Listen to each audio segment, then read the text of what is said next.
Good morning, everybody. Need a break after that bio.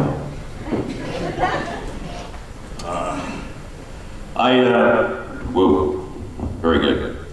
I'm hoping a video works. I know what it's like. I've been in your boots and sitting in years and years and decades of training courses, and it's an honor to be here, quite frankly. So I'll try and keep this fast-moving, relatively lighthearted, but also because I knew I was facing, and pardon me for using pay grade, not rank, but that's the inter-service nature, E3 through E9 here today.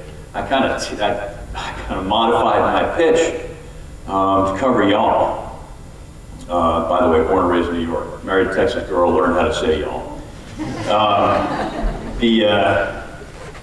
Anybody an Astros fan? Yeah, right. Okay. Yankees fan. It's a rough night last night. Anyway, I've been doing this. I've been a student of leadership for a long time. I made a bunch of mistakes as a leader. Happy to share those with you. But also, I'm in charge of leadership development now in the civilian sector. No, wait, in two unique cultures, the academic and the medical culture. How interesting is that? Academic and medical, professions like ours, the military, professions. But both of them are professions in which individual, good job, I thought this would take longer. I was going to start telling jokes, sock puppets. Okay, I'll finish the sentence though. They're professions where individual achievement is how you advance. I'm the smartest guy in the world, smartest gal in the world. I publish these incredible things. I become famous. I was riding down from Austin this morning, heard about the 3 Nobel Prize winners. They're individual, incredible scientists. On the medical side, I'm the best doctor, healthcare professional, etc. And so you get promoted. You get promoted based on individual achievement. Why don't you think about that? How much team building have they done? Suddenly, the best doctor you've got is the president of a medical school. Holy cow. So our chancellor in the University of Texas system, Admiral retired Bill McCraven, Navy SEAL, knows the deal, how important leadership is, and he actually created the position I'm in because he saw the need in the academic and medical cultures. What I'm going to do, I'm going to set something up, though. I want to show you a little icebreaker video. Got to turn the clock back now, gang. Okay, it's Iraq, 2010. I'm blessed to be commanding the 3rd Infantry Division, Task Force Marne, an all-service outfit. We had responsibility for the 7 provinces in northern Iraq, right? The 7 provinces north of Baghdad. So we had the Kurdish, we had a little Sunni Shia fault line in Diyala. Many of you have been there, but had the Kurd Arab thing going. Had the city of Mosul. If you're following that, ISIS has got it right now. It's kind of ugly. Very frustrating for me to watch all the progress we made, and ISIS slicing into that. But let's take it back to July of 2010. It's July 1st. I am in my headquarters at Spiker, an incredible airfield near Tikrit, and again, July 1st. There's a man with a thick neck and relaxed grooming standards in my office. The Joint Special Operations Command. Okay. I'm sorry, for the younger ones, beard, long hair, thick neck. Okay, I'm sorry, I thought I'd get a laugh out of that. Anyway, he's in my office and he's talking about ending the career of a very bad man in the city of Mosul. So it was a special operations, conventional force operation was going to happen that night. It was about 8 p.m. That night, after midnight, we were going to go after this guy and kill or capture this person in Mosul, and he needed the 3rd ID's help. So we're planning it. Now, for you leaders, a climate setter for you all is who gets access to you. Who does, especially if you senior non-commissioned officers, who doesn't need an appointment to see you? That sends a message. So when I was the division commander, I said, okay, here are the people who don't need an appointment. Chaplain, you can just walk in anytime. Obviously, my sergeant major, walk in anytime. I mean, goodness gracious. Chief of staff, I had a couple other folks, lawyer. But another one was my public affairs officer, because I knew how important it was to know what's going on in this viral age where stories can roll. A Facebook posting about the condition of your barracks could just make the headlines in a very short order. So my PAO could walk in anytime. So there I am, planning the demise of one of the worst terrorists in Iraq. And there's a knock on the door. Door opens, it's my PAO. And I look at him and I say, yes, Jeff? He says, sir, the Golden Isles Chamber of Commerce is having a golf tournament on July 4th. You know, the blood starts going to the base of my skull, and I'm like, but, you know, always hold off before you rip somebody's face off. And I said, okay, Jeff, why is that important? They would like a video message from you. So I took a deep breath, and I was about to just tear him up for interrupting me about that. But in my mind's eye, I saw the faces of the Golden Isles Chamber of Commerce. And I knew that this was a group of civilians back on the coastal Georgia, South Carolina, who cared so much about the military that they created something called the landings. Imagine Army, Navy, Air Force relief with no strings attached. A fund for troops and families. Imagine, well, I mean, these were the people that every time the C-17 landed at Hunter Army Airfield, they were lined up, I mean, 3 o'clock in the morning with flags and hugs as we came down the ramp. And so I calmed down and I said, it was a Saturday night, I said, calm down. I said, Sunday morning, tomorrow morning, 8 a.m., bring the camera. And I figured I'd deal with it later. Well, the result was this video, which I hope works, because I just spent a lot of time telling you. We'll try it. Go ahead. Let's try it out there.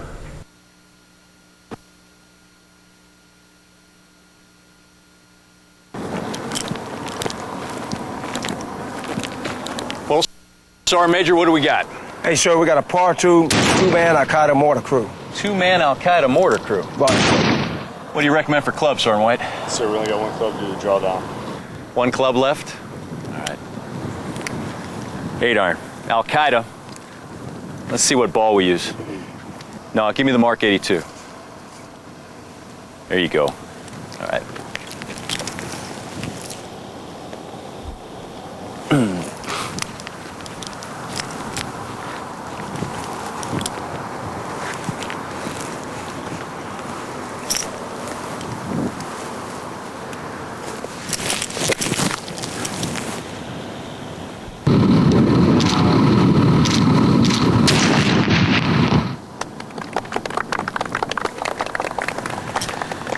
Happy Independence Day, everybody. Have a great golf tournament, and may all your shots be lethal. Can you go back to just this? I got to make a leadership point. Go back to the very beginning and hold at the picture. Just hit pause with the picture of the troops. Stop right there. Thanks. Okay. All right, so I got it done. 2 messages for you leaders, you rising leaders. One, you always have time to communicate to important audiences. You always have time. You just have to make it. Okay? Second one is, I want you to look at that group of soldiers. We're going to talk about courage today. And we're talking about the courage, in my mind, to confront the uncomfortable issues. All right. This was about the 10th month of a 13-month deployment. And by now, we had done a number of videos for you name it. You know, Christmas, Thanksgiving, we've done a number of videos. And in every video, I didn't want to stand there in front of anybody watch. Well, I hate it. There was a senior enlisted advisor of a service, which will remain unnamed, but it wasn't the Army, in Europe, who would come on AFN Europe and give a wonderful message to the enlisted force back in the day. But the way he'd do it is, hi, I'm Silas Smith, blah, blah, blah, blah, blah, of the blah, blah. I want to tell you how proud I am of you all. I was not going to do that. So, and I also didn't want to be alone. So most of my videos were with my sergeant major. You saw Jesse Andrews up there, never went anywhere without my wingman. But the other thing was, I wanted troops with me. Now I get to the uncomfortable courage part. So I say for the first video, I mean, we got there like a weekend. Sure, they want a video message from Iraq. Okay, let's do it. But I want a group of troops with me. PAO, make sure you bring, I'd like about 10 soldiers behind me.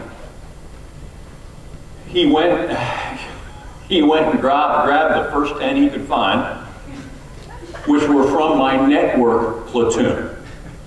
My network platoon was all African-American males. And standing behind me were all, I walked up to the group and what do I say? What do I say? Do I say you're too black? I mean, come on. I looked at him, I said, man, I'm sorry. I'm trying to get a representation of the demographics of the division. And I can recite the percentages of race, ethnicity, and gender because I got the personnel report every morning. So I said, I mean, we're not 100% African American. We are, in fact, 24% African American. So, 4 years staying, everybody else leave. Anyway, but we had to go through it 2 or 3 times, but there was a moment where I said to myself, no, I'm not going to say anything because, it's going to, it's a little touchy. But it took a leader saying, let's talk about proper representation. It took a leader broaching, the point is, broaching an uncomfortable topic. And what you see standing behind me is an exact representation of the number of males, females, and the ethnic, I'm sorry, I am missing an Asian Pacific Islander, but everything else is true. And the reason I'm missing one is because, swear to God, the way I got these soldiers was it was Sunday morning, I'm going through the plywood cubicle division headquarters. I'm going like, hey, Kowalski, come with me, Smith, Rodriguez, and then I'm looking and I couldn't find I knew I had 2 soldiers in the G2 that I wanted. Neither were there. But anyway, point is, it takes a leader to broach the uncomfortable subject. It takes a little bit of courage to do that too.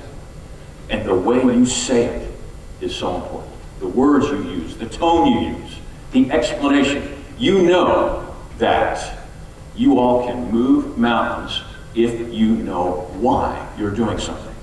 So one of the leader's most important responsibilities is explain why we're doing something. And gang, ladies and gentlemen, sometimes, 80% of the time, the why makes sense. I'll level with you, 20% of the time, the why is stupid and does not make sense. But you still tell them, okay? Now you don't say, like, I don't know, this makes no sense. Chief Master Sergeant says we gotta do it. I think it's great. You don't say that kind of thing. Anyway. Okay, we go to my slide deck, please. Yes, thanks, Roy. And I've got the controller with me. I'm sorry. Yeah, I do. Yeah. 2 most common words said in the Pentagon. Next slide. You guys are a tough audience. I'm telling you. Okay. All right, here's my baggage. Kind of like Sergeant Jorge over there. I'm going to give you a short burst on me. 35 years of making mistakes. You can check out the rest there. But I do have a lot of dedicated professional study on leadership. I mean, it was my thing. I was an airborne Ranger infantry officer. Yeah, but I mean, leadership theory on the civilian side. And now I'm in the civilian side, working it for Chancellor McCrae. I like you to think of these things when you come to these sessions. Think of them as a professional listening halt. Look at what a listening halt is. Now, I realize the Air Force, this may just be with pararescues or, I'm not sure. But For the ground forces, the listening halt is a very important thing to master. It's when you're crossing dangerous terrain. You can read it. But the things I like about it is you stop from your busy lives and you pause just for a moment, like this morning, and you listen intently. You listen intently to see if you need to change your azimuth. So, I mean, I like to use metaphors and that sort of thing. And then my favorite part of the thing about a listening halt is you get up, you move out with temporary confidence, because you're going to need another listening halt as you continue to move. I figured I'd throw that in your brain housing group, see what happens. Okay, here's the setup for what I'm going to talk about. And please, for the senior non-commissioned officers in here, hang with me. I'd ask you to take this away. I am targeting the more junior with some of my words. And if I use a rank that's Army, pardon me, just translate it. But here you go. Gang, you are continuing to form your character. It's still within your power. And I mean, think about that. You can decide what kind of person you will be. And then it's so important that this initiative is in play right now in the Air Force, because the elements of character make you an effective leader. Gang, I'm telling you, studied it. Yeah, the most brilliant academicians in the nation and the world and what they're talking, the elements of character fit what people say make the best leader. So pay attention to those. Pay attention to the character. And most importantly is, you grow your character. So, you might think you're in a rut of your current state of character. It's within your power to change that. But it's not something you're handed. This one is completely on you individually. Okay, so Abraham Lincoln, now you may look this up, this quote, I've seen this quote modified about 6 ways from Sunday, and it's a little bit longer, but I cut out what I thought was the best part. What is character? You had a great I love the genetic definition, because that's my point too. You'll see in a second. But if reputation is your shadow, character is the tree that's casting the shadow. Character is the basis of your reputation. It gets confused. It is not your personality. It's actually sourced from a word that means imprint, ingrained. And it's a unique mark, unique to each of you. The Air Force wants common elements of character, but the Air Force knows that no matter what the strength of the Air Force is, there will be that many hundreds of thousands of different individuals with a strength of character that is their own. It's individual. And you control it.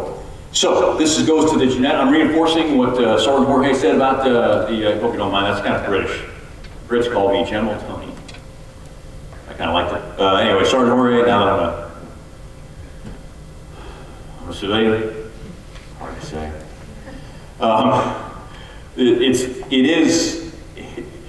It is based on universal moral and ethical principles. I mean, we have been handed these principles, but it is a pattern of behavior, thoughts, and feelings, and it's tested every day. But again, reinforcing the good NCO, it's how you respond to situations. Character is reflected in how you respond to situations. Okay? All right. I like you to think of. I'm 58. I still work out pretty hard. Feel like they're going to take away my Ranger tab if I don't. But I still think my sergeant major is going to show up and challenge me to pull-ups or push-ups, you know, without me knowing it. And I don't want to embarrass myself. But I'd like you to think of, since you grow it, and it is element of personal strength, every reaction, every time you are faced with a situation that requires a decision about your response, it's a repetition in the gym of moral character. And you just got to get your reps in. The more reps you get in, the stronger you will be. Okay. And I already talked about that. It is a key to success in life. I see it in the civilian world. People know those of weak character, and they are passed over for jobs and such. So I'm gonna, my next, here's the meat of the pitch, what I'm going into now. From all of my leadership study, there are 6 elements of character that are also elements of effective leadership. I'm only going to cover 3. I'm going to blitz by the first 3. You want to come back and talk about it, I'd be happy to. And I'll also talk about, I'll get to Q&A, and you can ask me anything about anything, and even if it's not on topic. Okay, so here we go. There are 6. I'm going to build them one at a time. Enterprise vision. Again, I'm doing these quick. Enterprise vision is you understand where you fit in the bigger picture. The Air Force has a mission. The Air Force has an ethos. I'm sure AETC has a mission and a vision, etc. You know, are those up on the wall? Do you understand where you fit in those? That's an example of understanding where you fit in the bigger picture. Intellectual curiosity. The knowledge that you don't know everything, and the discipline to seek out new knowledge.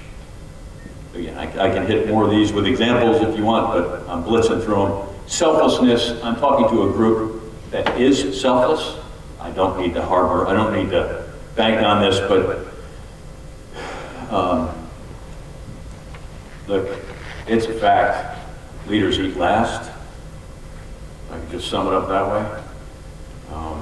One thing that I've noted, a quick aside on this one though, leaders are trained, it's ingrained in us to be the last person in line for a good deal, right?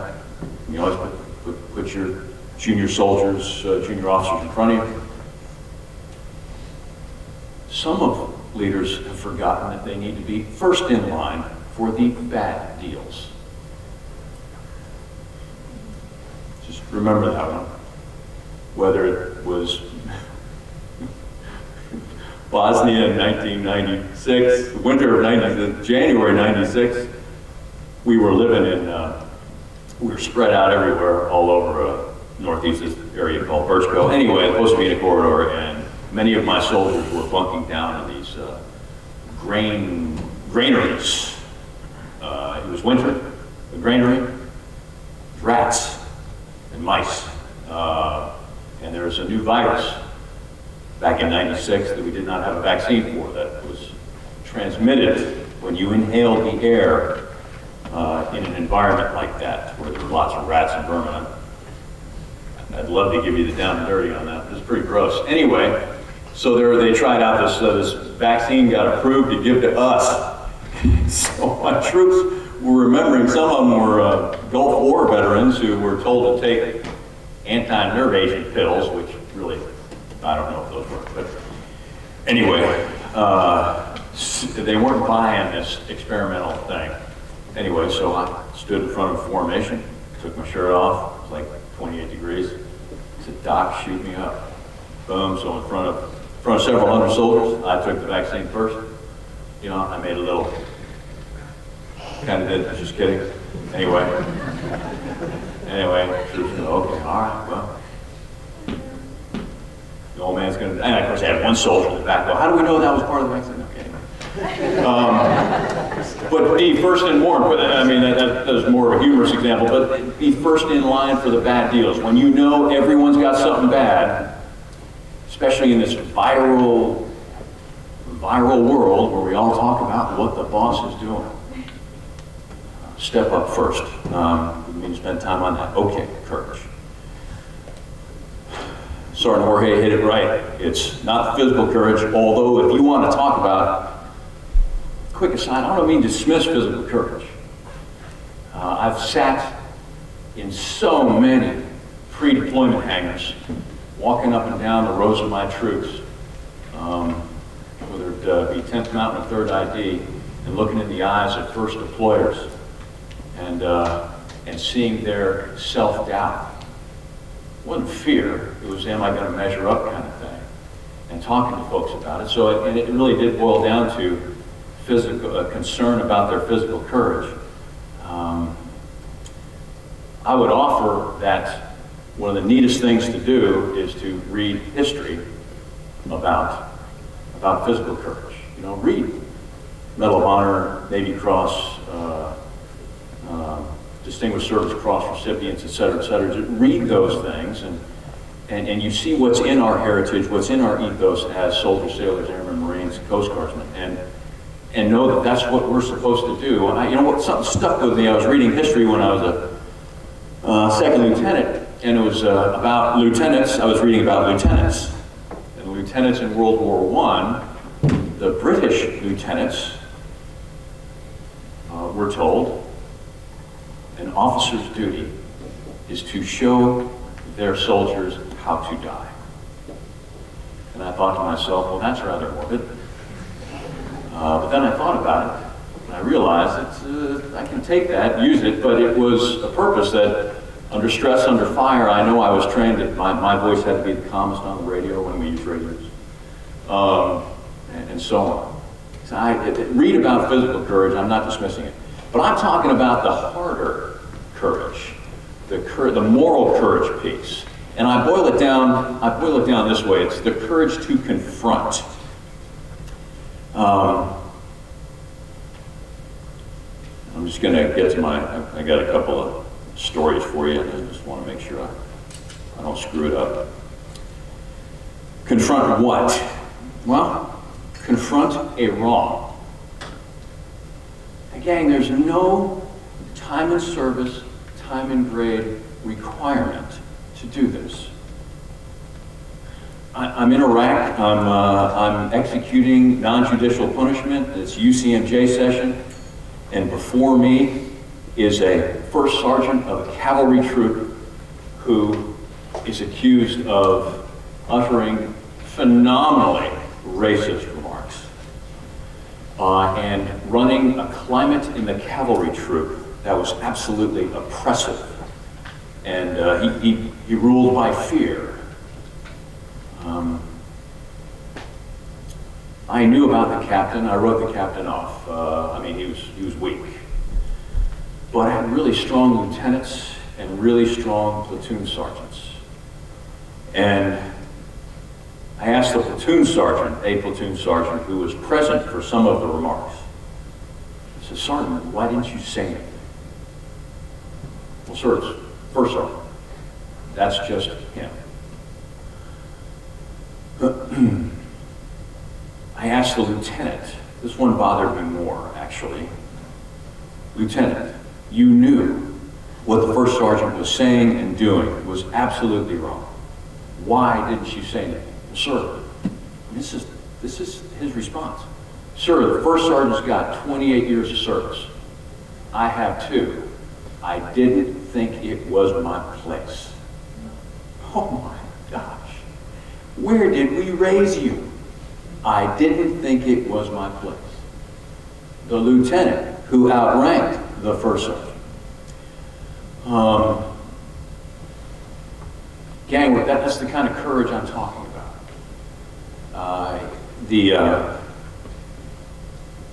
Perhaps even harder for y'all, I'm assuming, because it was hard for me in the beginning, is confronting a peer that's going astray. You know, somebody who is absolutely doing the wrong thing. I don't know, alcohol, drugs, self-medicating some way with prescription drugs, doing something you know is absolutely wrong. I'm at the United States Army War College, and it's the day before graduation. And my operations officer, a female colonel, brings in a member of the, by the way, I'm sorry, the United States Army War College, just like the Air War College at Maxwell Air Force Base, inter-service, interagency, about the students are about the 20-year mark of their career. So they're career folks, and they're going from the operational to the strategic level in their education. Okay, so set the stage. So I've got this. My operations officer, a female aviator, colonel, wonderful, wonderful officer, almost drags a woman into my office, a GS-15 from one of the government agencies, a student all year. The student arrived the previous August, and now it's June 3rd or 4th. And my colonel says, "Sir," Mary, not her name, "Mary has something to tell you."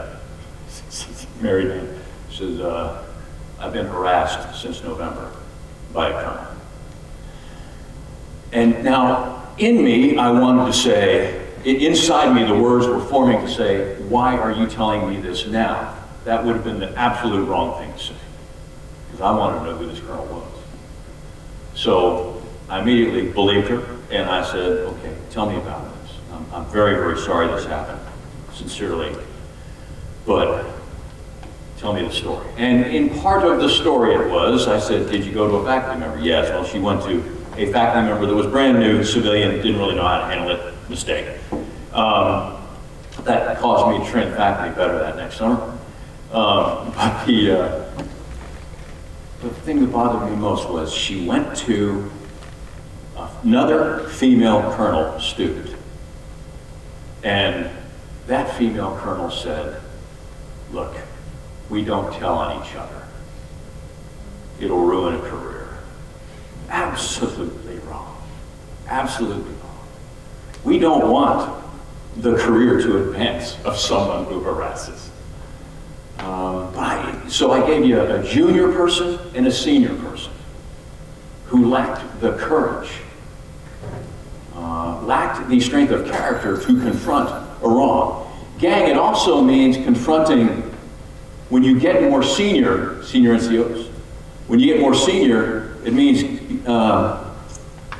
that when you confront, I'm assuming all senior non-commissioned officers and officers will confront when they see something wrong. I'm making that assumption. It means that you'll be put in controversial situations.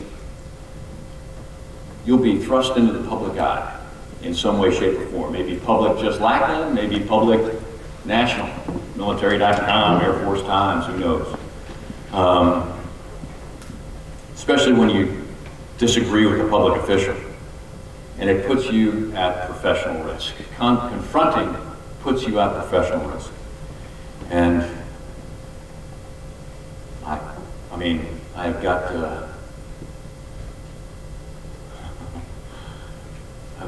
several stories for you that of my own, and it worked for me 9 times out of 10. Let's put it that way.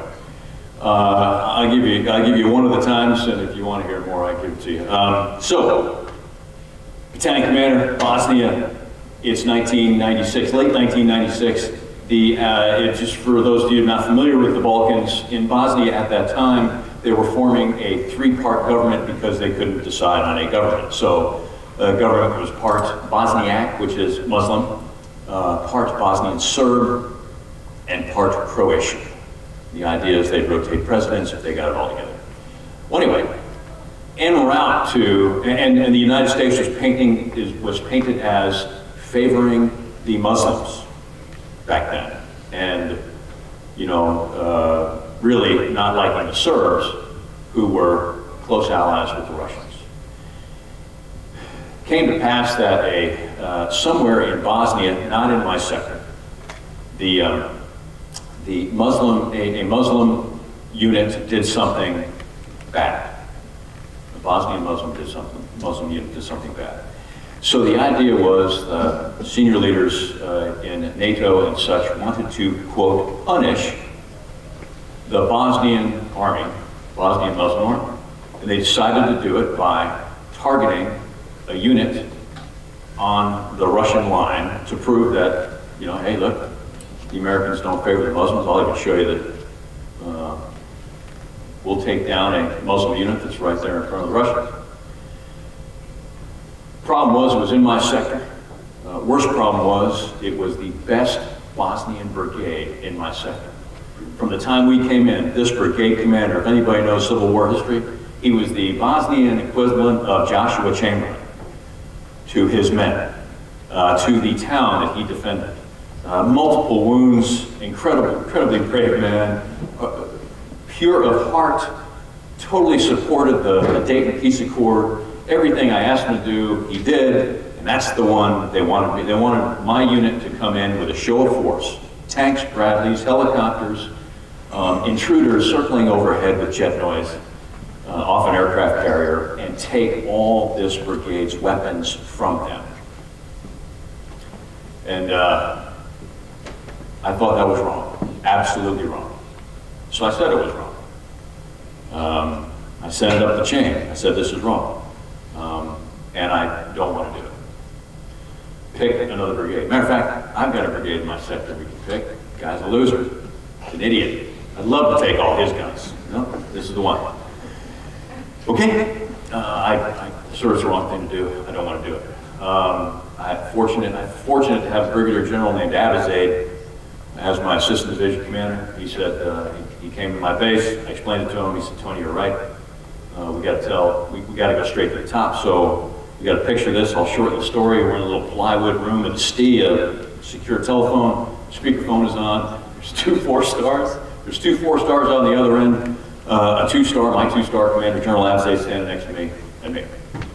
And so I said, General Abizaid was great. He said, he kind of introed the thing. He said, here's the issue, and Tony's going to tell you what he thinks.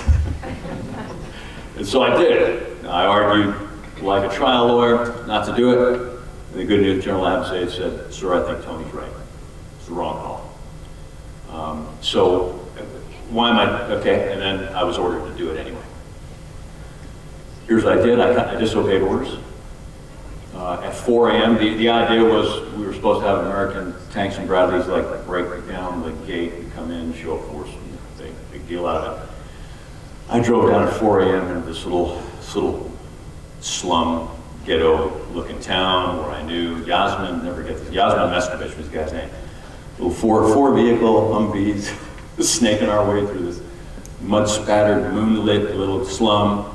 I found his house, I knocked on the door, his girlfriend answered. Anyway, and Yasmin and I sat on the steps and I said, Yasmin, in 2 hours, your world's gonna change. Here's what's gonna happen. And he looked at me and he said, Tony, what should I do? I said, meet me at the gate, open the gate, cooperate. More words were exchanged, but that was essentially it. My boys and girls showed up, 6 a.m., gates were opened, arms rooms were open. They helped load the weapons onto the trucks. It was peaceful, went fine. Faced a mob outside the gates because he was defending a town, but that's a different story. So happy ending, but not really. But what General Abizaid did for me gave me confidence at a time in my career when I was facing more and more gray areas in the confrontation thing. And so I advanced from lieutenant colonel believing it's the right thing to do. There was a moment in the Pentagon when a very famous person you all know, if I said the name, I'm not, a very famous person, I witnessed that person lie to the Vice Chief of Staff, Vice Chairman of the Joint Chiefs of Staff, and it was going to impact the policy decision in NATO. Hey, cut me some slack, I'm going to leave the year out and all that other stuff just to protect the guilty. And I literally go back to my, I tried to, it was one of those things, one of those meetings, video teleconference broke up, everybody left, and I'm standing there going, what just happened? I think I know what just happened. I think that guy lied, but he didn't lie. He's not the kind of person he wouldn't lie, would he? And put 2 and 2 together and I understood why it all happened. I went to the Vice Chairman's office. He went to another meeting. Bottom line is, I went back to my office and I said, okay, I got to go confront this guy, tell him he lied, and tell him that I asked him to change what he said, or I'll report that he lied. I thought that would be the way to go. And so, I was a colonel, by the way. And so, before I leave my office to go do that, I called my wife. And I said, hey, sweetheart, okay, here's the deal. This is probably it, okay? So, when I get, just be thinking about where you want to live, you know. And, you know, my wife goes, yeah, I'll back your play. I mean, in more feminine and appropriate terms. And she, and so I hang up the phone, blood's up, you know, your blood's up, I'm bowing up. Words are forming, I'm striding down the E-ring, the outer ring of the Pentagon. And by pure accident, my one-star boss is out of his office. He never does this. It's like fate. He's out of his office, and he's standing in the E-ring, just kind of like, just getting some air. And I go by him, he goes, hey, Tony, where are you going? I'm like, sir, so I'm done. And he looks at me and smiles, and he goes, you're just roadkill to that guy. You're just roadkill. Let's handle this another way. And he grabs me, and we go into my 3-star office, who's in a meeting. Now, you got 3 stars in a meeting. The 1-star goes blowing by the XO, who's like, but, you can't. And the 1-star opens the door and goes, hey, sir, sorry for the interruption. Tony's got something to tell you. So I did. And my 3-star goes, are you serious? Yes, sir. Meetings in NATO in like 3 hours because of time to. And he goes, okay. And he swings around. He swings around his desk, just on my word, picks up the red switch, this phone where you punch one button, you get whoever you want. Anyway, he picks up the phone, presses a button, and goes, sir, so-and-so. Hey, I got Tony Cucolo standing in front of me. He says that, Is that true? Because I know the vice said, okay, great, sir, thanks, I'll call NATO. Hangs up, presses another button, gets the 3-star in NATO, changes the decision, it's fixed, and he looks at me and says, hey, he wants to have lunch with you. So I went and had lunch, and by the way, lunch was him eating, me watching. But I was raised, that was reinforced at colonel level. So the takeaway is, there's no time in service, time in grade, or condition where confrontation is wrong or inappropriate. If you are a leader, nurture the confrontation, the allowance of confrontation. Nurture that, allow it. Now, you might have to be my 1-star who goes, okay, let's try this another way, because I'm a grown-up and I've seen this before. You might have to do that. But let me finish on one more. There's another one that, wonderful confrontations that, here's the last takeaway on courage. Let your scar tissue of cowardice be your strength. What do I mean by that? I'll bet you each of you can think of a time, in or out of the military, when you knew you should have said something and did not. Just think inside. Maybe there's a perfect person out there. I don't mean, you might be. Lieutenant Cucolo standing on the loading dock of an infantry battalion with 2 of his favorite NCOs. One NCO makes a horribly off-color joke to the other one, and they laugh.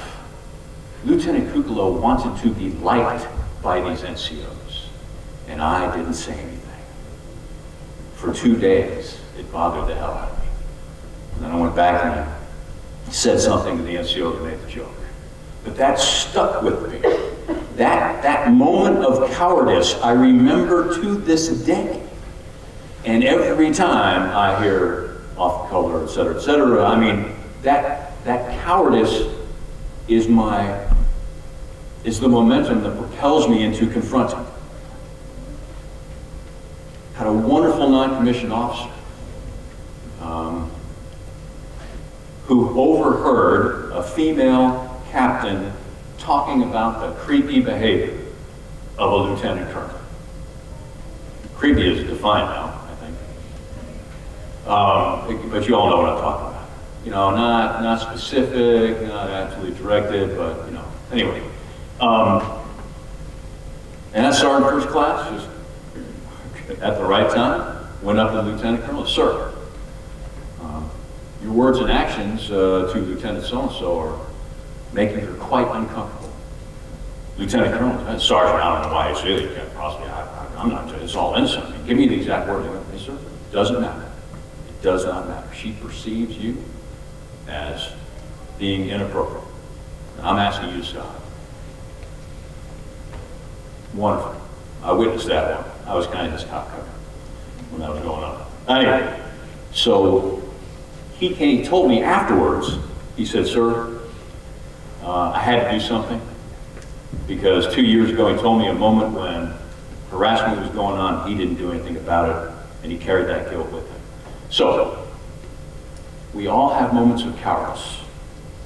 It should build up scar tissue that we can rub that scar tissue and say, oh man, that hurt, I don't want that to happen again, here's what I'm going to do about it. All right? Okay. That's my shot on courage. Humility, I'm going to blast through the last couple. Humility makes it easy for you to say, I made a mistake. I was wrong on that. You know, twice I followed horribly toxic leaders into leadership of a unit. And I looked at these organizations that if I rolled up a newspaper and held it up, they would all foul themselves. They were frightened of everything.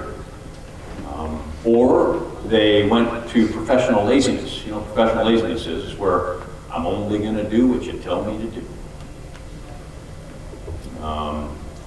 That's easy when you have a toxic leader, because toxic leader is going to tell you what to do and don't do anything different. Anyway, it took me 6 months of accepting responsibility for mistakes, regardless of who made it.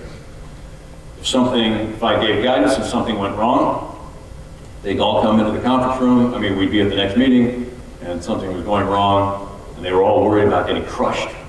I would say, you know what? Hey, listen, that's my fault. I did not give you enough of the right type of guidance on that. Look, that was on me. But it took 6 months of that until people started modeling that. Hey, sir, that was my fault. You know, I should have done this, that, and the other thing. But humility will allow you to do that. And the other thing humility is, it's a guardrail against human weakness. Humility is the opposite of a sense of entitlement. I deserve to have this. No. Humility is, I will carry my own bags. I'll make my own coffee. Let me do that for you. As opposed to, let me seize the best deal here. Anyway, we could talk endlessly about that. Gang, I'm sorry, I think in the 21st century, the most important element of character, component of character, that is absolutely critical and must be a part of everyone's leadership skill trait is empathy. And empathy is simply the ability to put yourself in someone else's shoes and actually think about it. My goodness. I got a ton of stories on this, but I also realize I'm running out of time. I need to put you on break soon. But empathy for you younger folks, it will grow in you. Okay, I mean, I was a better judge of the Uniform Code of Military Justice after I became a husband and father than when I was a single officer. Sergeant Smith, what's going on? What's going on at home? Sir, me and the old lady are having a problem, and it's just we disagree on this, that, and the other thing. My boy's been sick. And, you could see this. You see the stresses and pressures of life that you felt and you put yourself in those shoes. As a second lieutenant at Fort Hood, I go, airborne ranger, tough guy. How hot is it? Oh, it's 130 degrees. Let's go for a run. That was my attitude, which is ridiculous, by the way. But that was me as a second lieutenant. I go out to my platoon formation, afternoon formation, 1300 Fort Hood, Texas, August, 107 degrees. And I go walking up the platoon, and the platoon sergeant, Staff Sergeant Jean-Pierre Louis, I'll never forget him. He's from the Caribbean islands. I said, Sergeant Jean-Pierre, let's move to the motor pool. We march to the motor pool. No, sir, we will not. I said, pardon me? No, sir. I go, okay, tell me why. It is too hot. I said, I know it's hot, but we're going to the motor pool. Give you one more chance. Right face, forward march, let's go to the motor pool. No, sir. Okay, all right. Sergeant Jean-Pierre, falling back formation. Sergeant Greeno posted. Sergeant Greeno comes up. And by the way, I can see the smirks on the platoon in ranks behind me. Sergeant Greeno comes up and goes, Sergeant Greeno, you're now platoon sergeant. Move to the motor pool. No, sir. I look over his shoulder, smirks, I go, okay, I got it, that's enough. Okay, follow them in under the stairway, it's open stairways, and they went in the shade. They put them in the shade, went to the motor pool. I'll shorten this story, I apologize. I went to the motor pool, I got some bays so we could work in the shade. They were right. I mean, it's armored vehicles, 170 degrees, sitting there all day. I mean, just to open the engine hatch, you need gloves. You leave a wrench out for 5 minutes, it's too hot to touch. It was ridiculous to, intentionally operate in that without trying to change some of the conditions, if you could. So I went down there, I got bays, I was back when we had company mess halls, I went by the company mess hall, I got ice, I got water. I didn't tell anybody this. I also arranged for the Roach Coach gut truck, the little snack truck, I forget what you call it now. But anyway, I arranged for that guy to come by. Anyway, about 45 minutes later, I come back, I go, okay, fall in, and they all do. And I give the orders, forward march down there, get them in the bays. I didn't say anything about it, I just said, okay, doing service maintenance, blah, blah. Rotate the vehicles in and out of the bays. But what I learned was that you don't feel sorry for soldiers, you take care of them. But I had not been putting myself in their shoes. I was doing maintenance with them. I was with them in coveralls and all that stuff, but I thought it was making us tougher. And I was just being stupid. But it goes all the way up to 2-star general, whether it's having an entire chain of command telling me to kick a lieutenant out of the Army because of what he did, and me listening to the lieutenant and understanding that this was not a character flaw, this was just a gross, momentary lack of immaturity by someone who grew up sheltered and not knowing the ways of the world. Now, the lieutenant's a captain today, quite grateful, but the entire chain of command said, violated the code of the officer corps, must leave, et cetera, et cetera. I normally didn't go against my chain of command, but empathy caused me to. Empathy is important, gang, because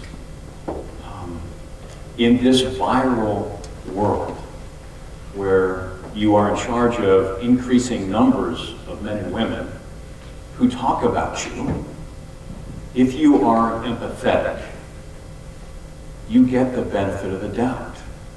That viral world where the incorrect, the false word comes slinging across the internet, Facebook, Twitter, whatever, the people that know you will say, it does not sound like her. Nope, don't buy it. I know her, she wouldn't make a decision like that. So empathy gets you that as well. And I think it's most important. So let me wrap it up with this thought. These are all components of character, and I want to reinforce they take practice. All these things take practice. You want to work out in that gym of moral character. And your 3 takeaways from me anyway, this is the time in your life to do this. I got 3 tips up there for you. Make it a a daily habit that you're ready to make a good first impression. You'd be surprised. It's almost like making your bed.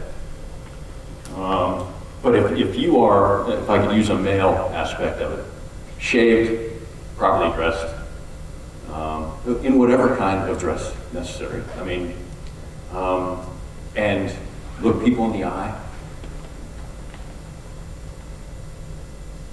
compliment. If you make it a life habit to make a good first impression,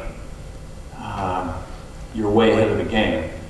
How do you check yourself, how do you treat this little element of character? How do you treat people that have no impact on you? How do you treat a homeless person? How do you treat the janitorial staff who have no influence over you, perhaps?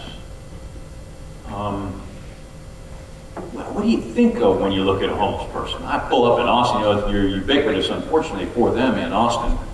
I pull up at a light. I got a guy next to me in my Jeep, and homeless guy standing there with a sign, and I roll the window down, and I start reaching for money. He goes, "What are you doing?" I said, "Give him some money." Why? I said, "Well, clearly, I'm having a better life than he is. And I feel bad about that." And he said, "You know, they just make me," you know, he probably does. He's probably really not homeless, probably has a house, blah, blah, blah. I go, "No, I don't know that. I actually don't know that for a fact." Guy comes to the window, this is classic too, by the way. This happened 2 weeks ago. Guy comes to the window, and he sees it's an 8-year-old Jeep, he still sees my Fort Stewart Under Armour Airfield sticker on the window. And he goes, "You in the Army?" I said, "I was." He said, "I was in the Army too." "Oh, no kidding. Where'd you serve?" "Fort Campbell." "Really, what's your MOS?" "52 Delta." "Engineer." And so we started having this little Army talk. I'm feeling bad for him. Anyway, then the light changed. But I was glad I gave that guy some money. I don't know. I see a lot of callous attention to those less fortunate, to those who people blow by the security forces at the UT system. We have a wonderful little internal police force. They just ignore them. Consider them hired help when actually they're covering our tails. And then take a moment to define success in your profession, in your life. I've got a technique for that. If you're interested, I can throw it up there. But that is really important. No kidding. Sit and write down. What is success to me in life? What is success to me in the Air Force or the Navy? Write it down. And by the way, if success in the Air Force or the Navy is attached to rank or position, rewrite it. And why life and profession, aren't they the same? No. You won't always be in the Air Force or the Navy. And then, this will change over time. Every time you change jobs, every time you move, have a significant change of life, write down your definition of success. Amazing things happen. That clarity comes to you on what's important by chasing something that might not be. Okay, I made this point. These elements of character are important if you want to lead anyone. And then I think the most important ones are courage, humility, and empathy in the 21st century. It's different from the 20th. It's different from pre-9/11. It's different with the accelerated change that technology is bringing. The speed of human interaction makes those three the most important, in my opinion. Okay. These are the things. By the way, I do in fact still run a course in the Army 2 times a year for Colonels, GS-15s, and CSM, Sergeants Major, and Chief Warrant Officer 5s.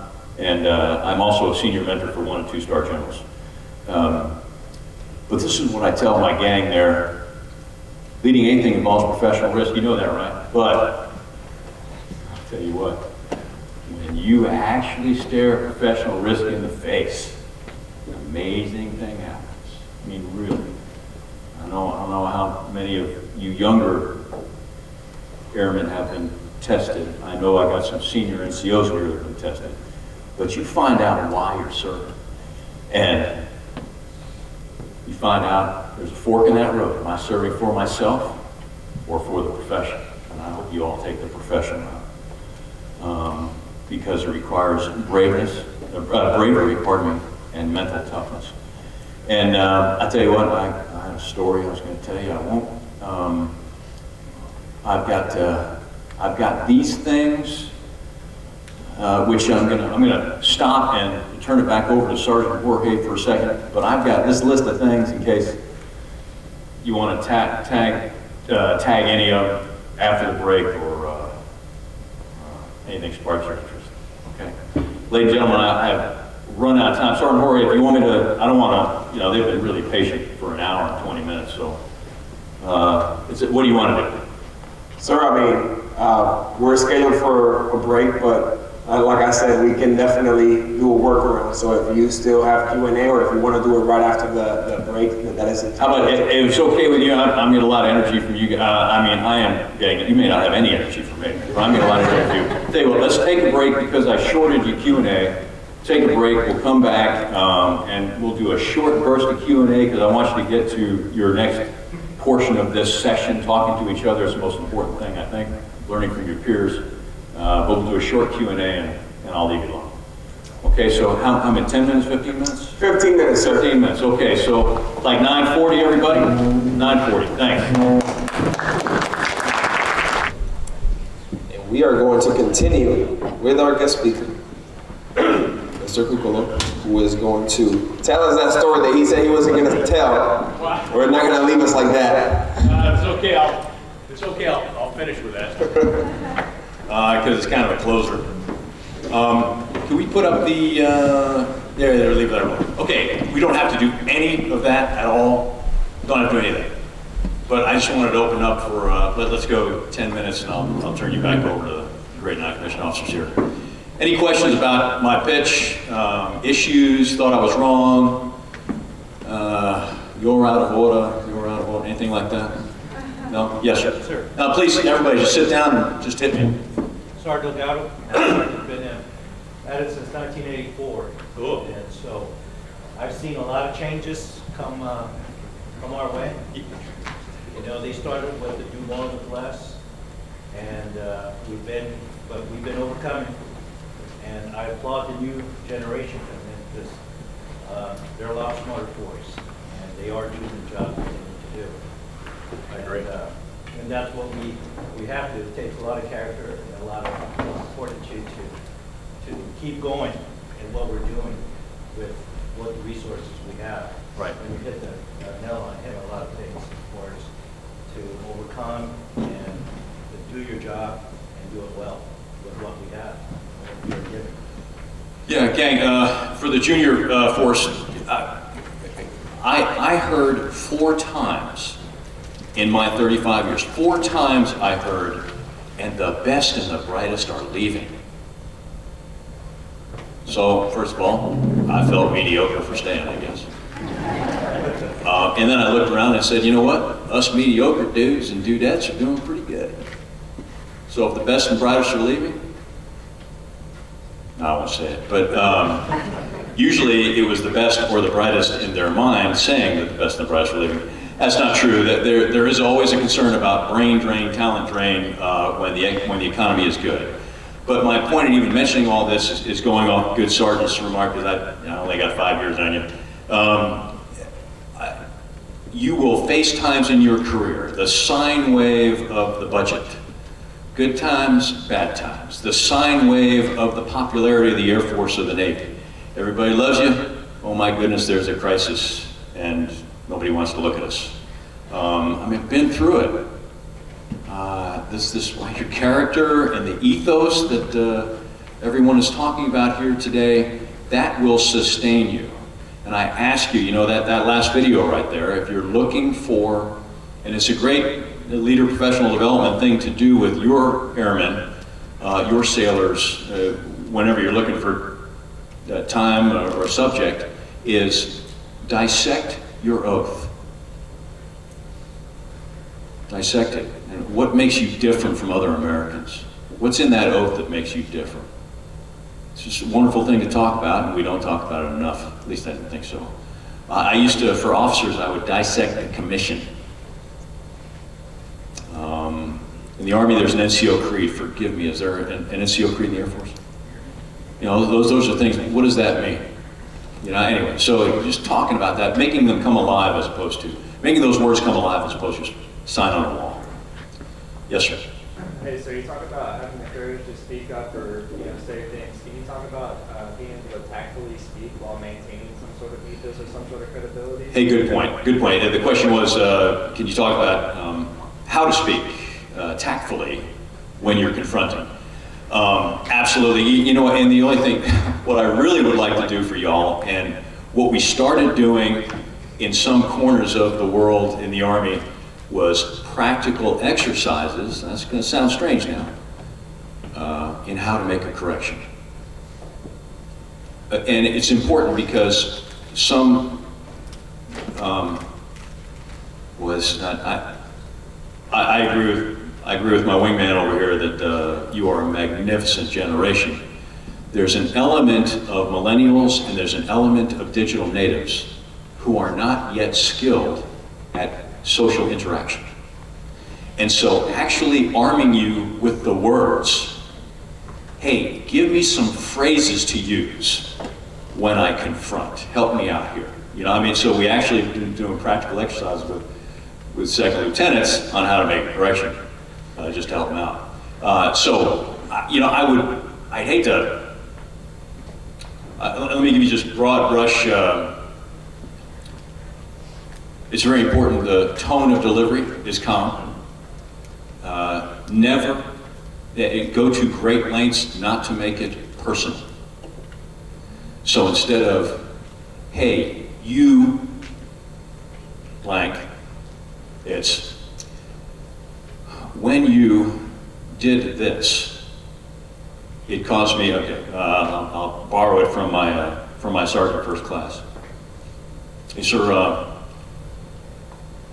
you live in the BOQ 2 doors down from Lieutenant Smith. You see her frequently when y'all are going in and out of your rooms.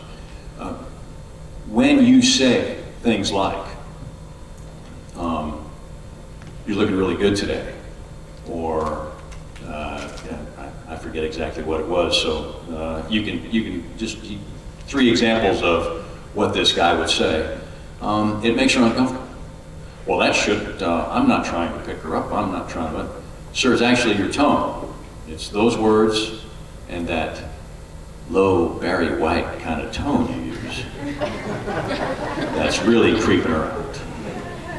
You know, so what my sergeant first class did was, I'm watching, listening to him, ready to pounce. What he was doing was, he was going like, I'm giving you a chance. I'm giving you a chance to bite this, you know? And if you don't, I'll escalate a little bit with more reinforcing points. So another takeaway is you form the words in your mind and practice a little bit for the right tone, the right words, no personal attack, and for a purpose, and link it to something. And I'd love to spend time going through scenarios with you on it, but I guess practice the words. There's nothing wrong with actually practice. You know, that lieutenant who would not confront the first sergeant, actually pulled him aside because I didn't want him to grow up being that way. I said, okay, look, we turn the clock back, Lieutenant, let's practice. Well, what would you now say to the first sergeant? First sergeant, you know you can't use those kind of words. Sir, first sergeant, you know those words are totally against the Army ethos. And you're creating a climate in the company, in the troop, that makes everybody think it's okay to use those words. And that's just wrong. Can we fix this? Will you stop, please? Anyway, and if he doesn't, first sergeant, understand it. I got to take this higher because I can't allow this to remain. But practicing the words is really important. Other questions? Yeah. Michelle. Explain some of the tasks and things that you're assigned to do. Right. About your career, and explain those things to your troops and why we do them. You always feel that was beneficial or practical. Yeah, sometimes, so the question is explaining the why to your troops. Was it always beneficial and practical? And I mean, is your point kind of there are times when it's not beneficial or practical? Yeah, I can see where you say that. There are times I would this is just me now. This is just me. I would err on the side telling.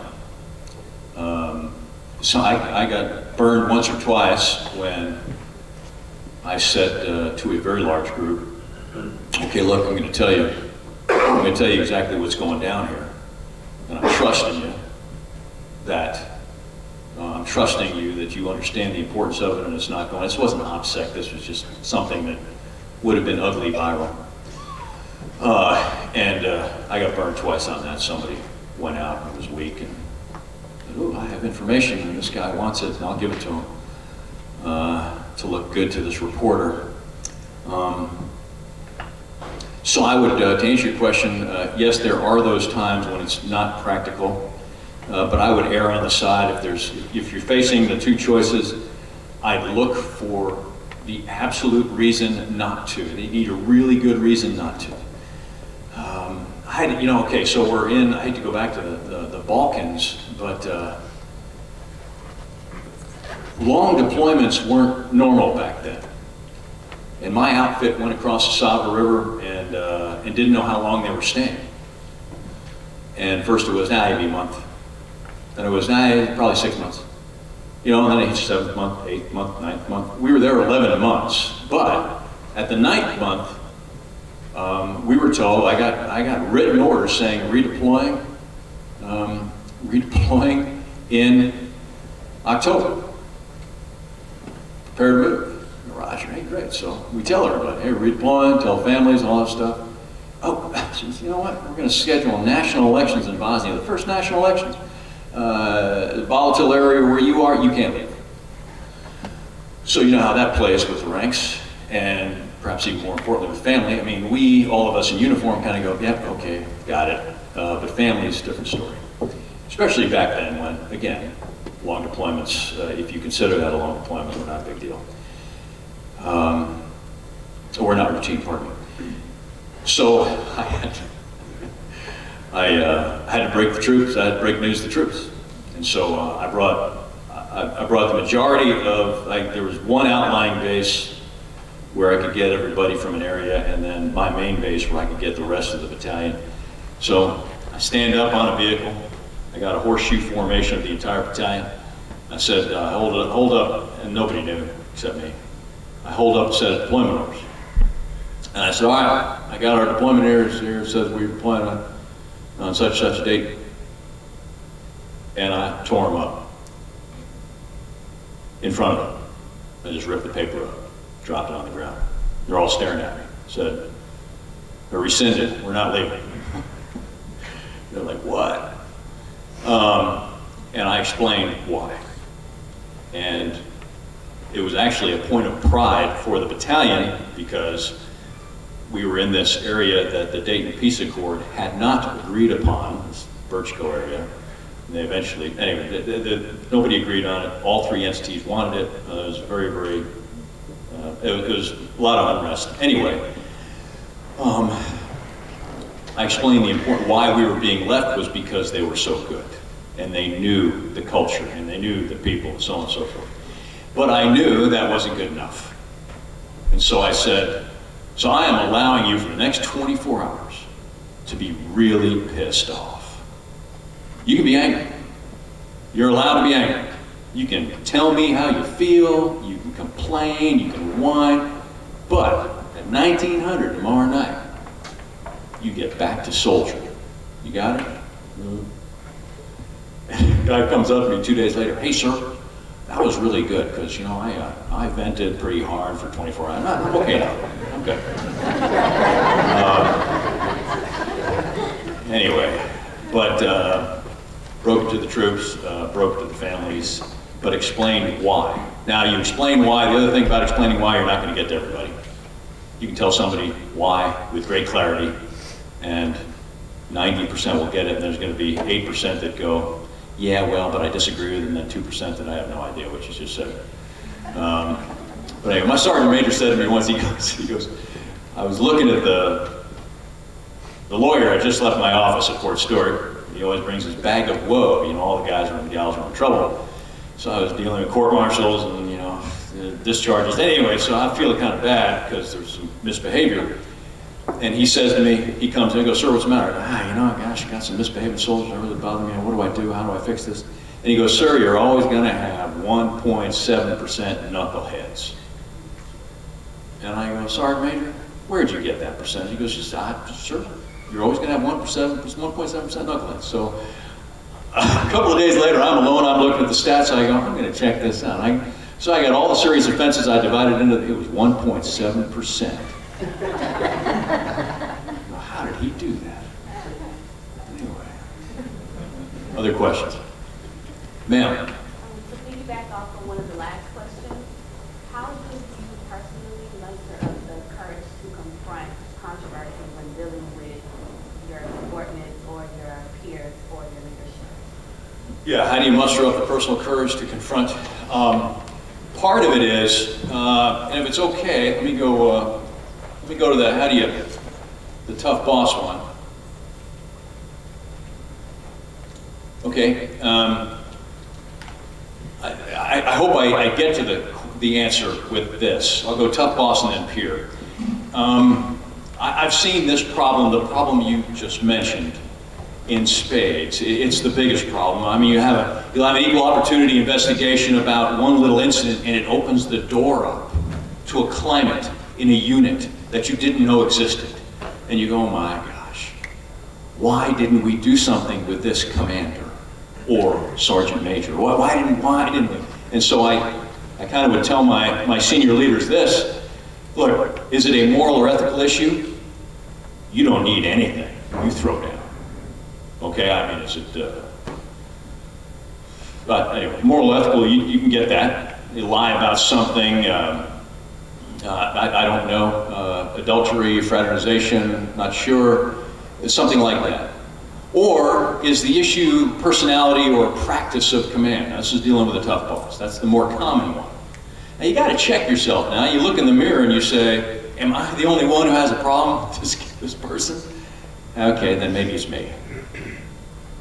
You got to do that one quick check. And then if the climate is widely held, you actually, so one of the things you do is you ask around quietly with your peers. Hey, look, are you feeling the same thing? When I see this done, when I hear that, do you feel the same thing? I'm checking myself.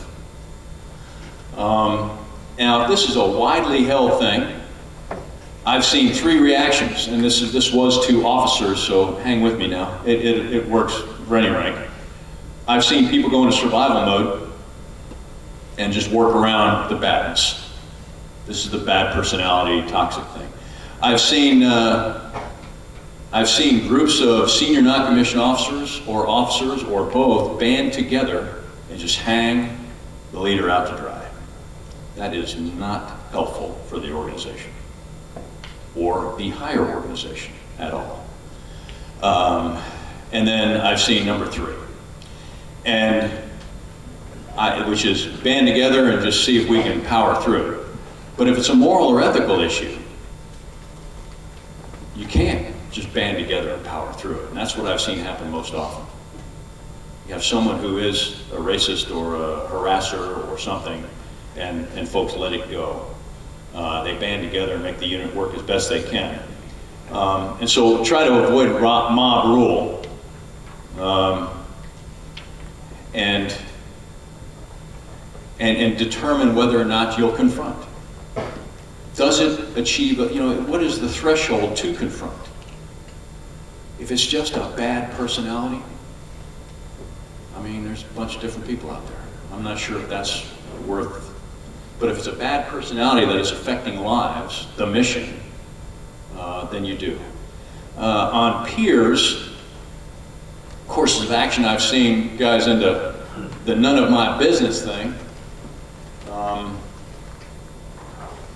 or somebody who's falling out of favor and always getting in trouble, and it's kind of sucks to be you, that doesn't help. Or you say, I think Bob's got a drinking problem. I'm not sure. You see Bob drunk 7 times. You go, I'm not sure he's got a drinking problem. And then Bob gets a DUI, hurts somebody else. Okay, now we'll do something. No. I mean, I tell you what, number 3 is preferred. Number 3 there is preferred, and to go early as you can. But gang, I'll tell you what, part of your professional reputation is how you take care of your peers.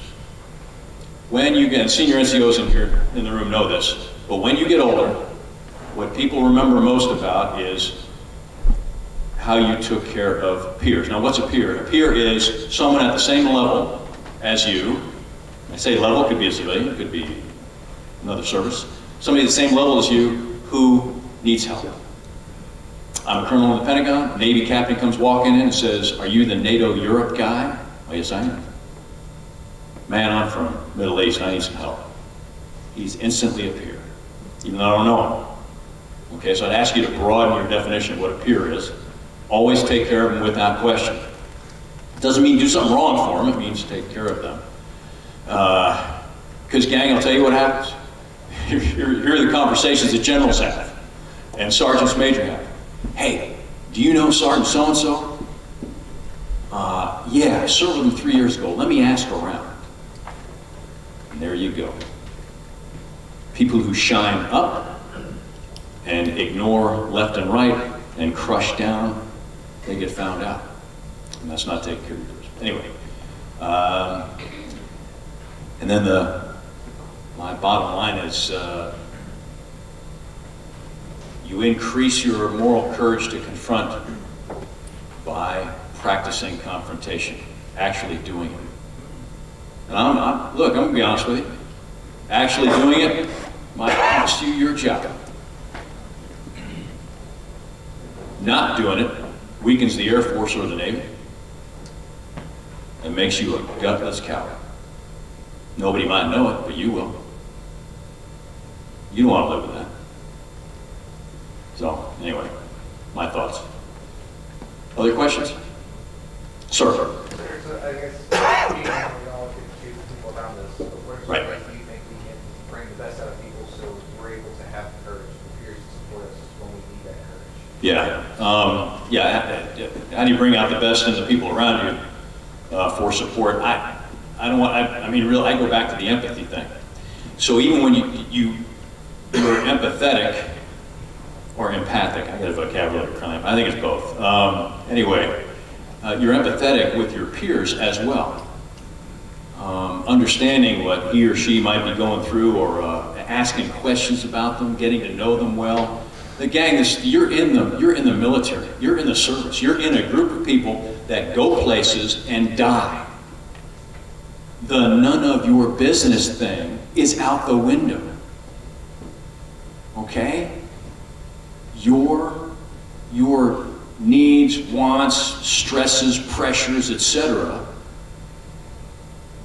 must be understood by your wingman. They got to know. So okay, not everything, I got it, but just hey, what's up, man? It's the third day, you look really tired. Strangely soothing. What's up, man? It's the third day, you look really tired. What's going on? Well, I got something going on. Hey, tell me about it. What's happening? Anyway, so I would say the empathy thing that I talked about, that builds, if you have a reputation of that among your peers, it will build a support group. Just to hang there. What else, gang? Yes, sir. Sir, can you address the importance of checking emotions when you're dealing with various issues? Yeah, absolutely. Absolutely.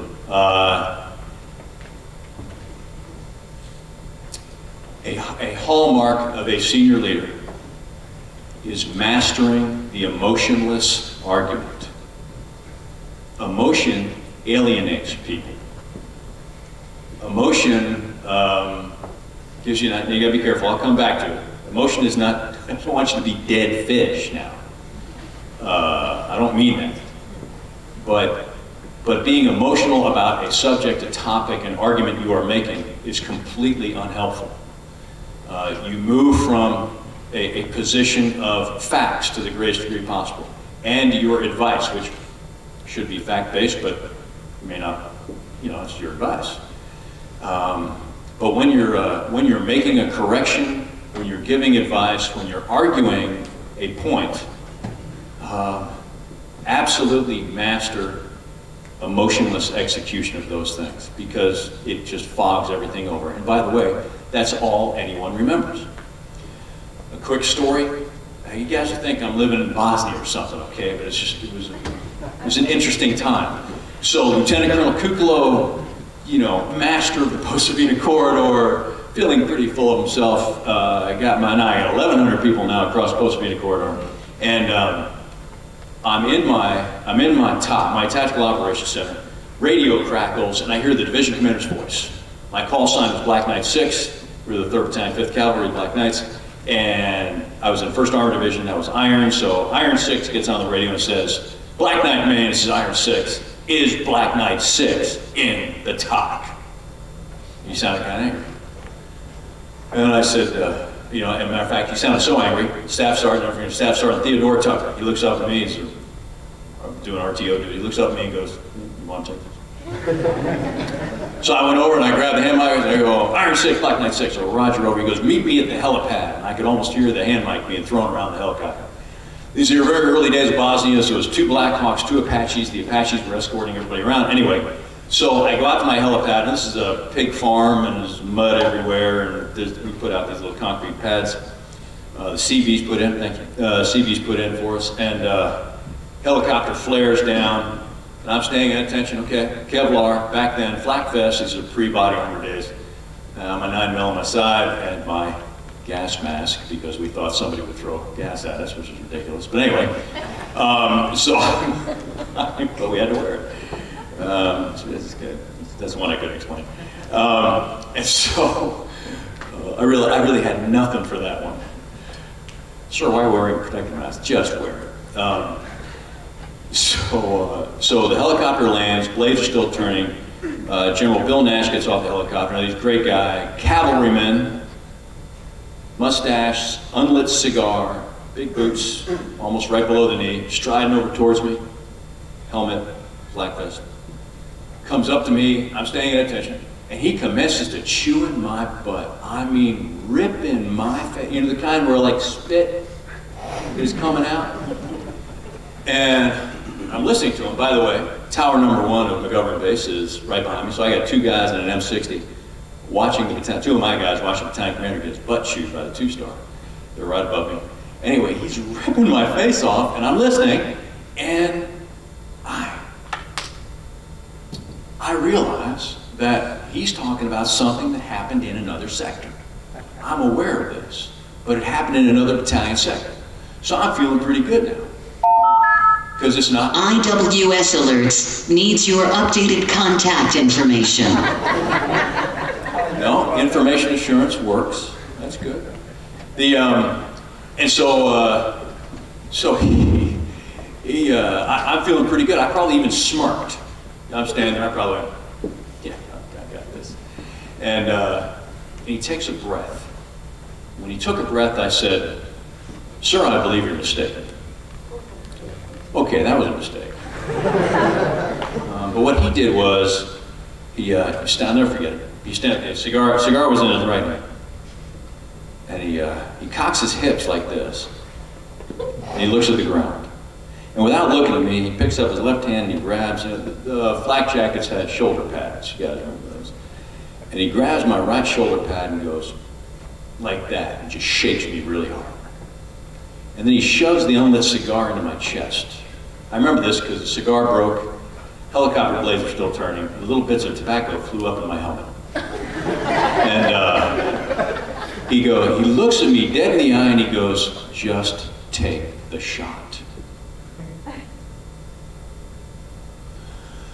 And that was really good for a 41-year-old to hear, actually. So I remained at attention. He continued to rip my face off about this thing. Now, I started listening.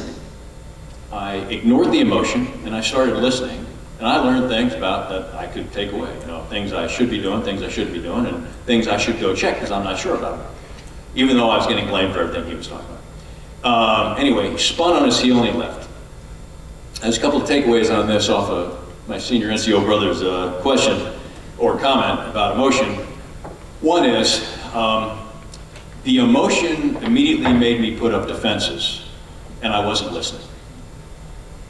The sudden body shake and cigar implant caused me to start listening through the emotion. The other thing was, I learned that sometimes when my boss is emotional, there's reasons for it.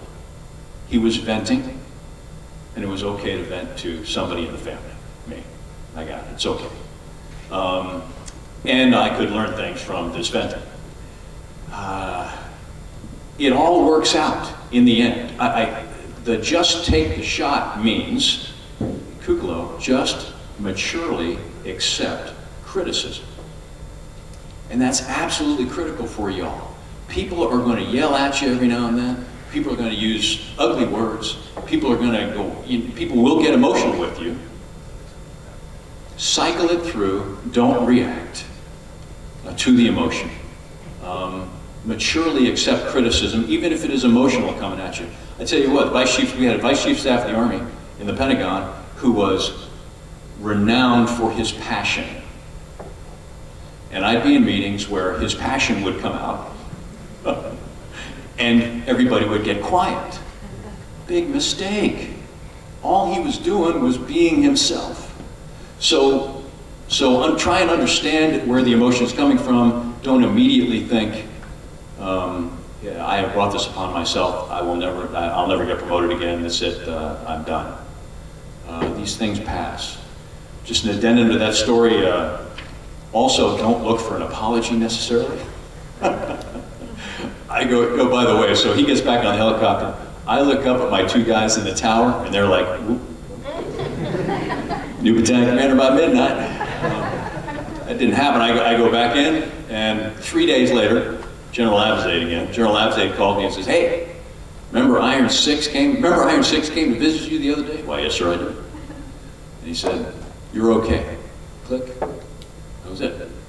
It's not like, really sorry, we know it wasn't you, you're really a great guy, Tony.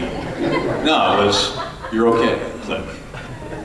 I mean, we're in that kind of business. So, master the emotionless argument. And when you are subjected to it, understand, take the shot at that moment and then filter through that and understand there might be reasons for it. But there's a wonderful, matter of fact, I've got it. You guys can have these slides. Once upon a time I was doing an OPD. With officers, and I said, gosh, I can define what an officer is with the commission and the oath, etc. But I wonder what a professional is, an officer and a gentleman. So I found the definition. It was an all-male unit at that time. And so I found this definition of gentleman. But one of my favorite. Now, this was written, I want to say, in the 20s or early 30s, maybe even before that, by John Walter Whalen. I modified this to make it gender neutral. Anybody who has teenagers, I'll give this to them. But one of my favorite things is the fourth line. The true professional, the true gentleman, the true lady is humbled if necessity compels the humbling of another. If you enjoy chewing ass, you have a problem. Okay? That's what I'm glad I got a laugh at it, actually. It's important, because have you ever met people that you know are enjoying this? Okay, that's wrong. If I have to humble another, I must. Doesn't say don't do it, but you can do it in a professional, non-personal attack way. And anyway, so okay, look, I'm really talking to a group that, all right, I'll just tell a story. Division commander, I'm in Iraq, and I got a combat support hospital. So I got 21,965 troops. We had casualties. I had been at Bagram, when I was at 1-star at Bagram, I'd seen casualties, not a lot, and been to a lot of ramp ceremonies.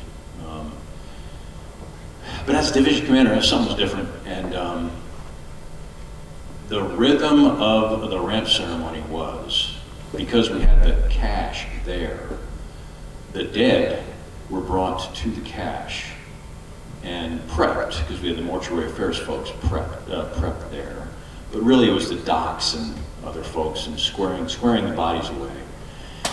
And then putting, and then before the ramp ceremony, I don't know if you, some of you might know this, before the ramp ceremony, commanders and the senior NCO leaders can say goodbye before the bodies get loaded in the transfer case, put on a vehicle, moved to the flight line, and then put on C-17s.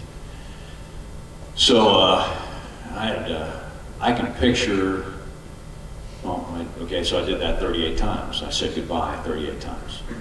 And I didn't get to see everybody, but if there was not trauma to the face, just the face and the head, if there was not trauma, the body would, please don't put this in the San Antonio paper or anything. I mean, I'm okay with it being recorded. The body bag was zipped up to like right here. So you could see the face, which, I gotta level with you, looked incredibly peaceful. Looked like they were asleep. Again, I had some horrible wounding and death in a couple of cases. Anyway, but I remember, I walk in, you walk in, and it's like they all happen at night. This moment was at night, but you go in and there's fluorescent lights, and we allowed the commander and the sergeant major to go in alone and say goodbye and come out. So we'd cycle in, and I'd let battalion commander go in first, brigade, I'd go in last. And so I remember walking in and, okay, what's in my mind's eye right now is I lost a Kiowa Warrior crew, so it was 2 guys left and right. So I'm standing between 2 gurneys, 2 body bags, 2 sleeping faces of these 2 incredible young warrant officers. I mean, one of them was a hellraiser, it was a riot. He was a great guy from Hawaii. Anyway, I'm looking at him, and you're at such a loss. And you had all these mixed feelings, like, I'm gonna get who did this to you. There's a lot of mixed feelings. I'm gonna make sure you're never forgotten. I mean, you're kind of talking to, at least I did. And then I believe in a supreme being, you're saying a prayer and so on. But I don't know, it was tough because fluorescent lighting, you're standing there, it's quiet, and you hear a hum of a generator, and you hear blades turning on a helicopter in the distance of something leaving, or something coming in, casualties coming in, or a mission departing. The rhythm of a base. And then I'd leave, and I had a long walk back to the JOC, the Joint Operations Center. It's a long walk, but I would walk. And I kept thinking to myself that what I had to do was live a life worthy of their sacrifice. And so, as brutal and as ugly as each of those moments were to me, as I took that long walk back alone to the Joint Operations Center, and I stepped into this brightly lit, more fluorescent lights and the Predator feed and the maps and the sounds and the hey sir this and hey sir that, I got new energy. I got new energy to behave with character.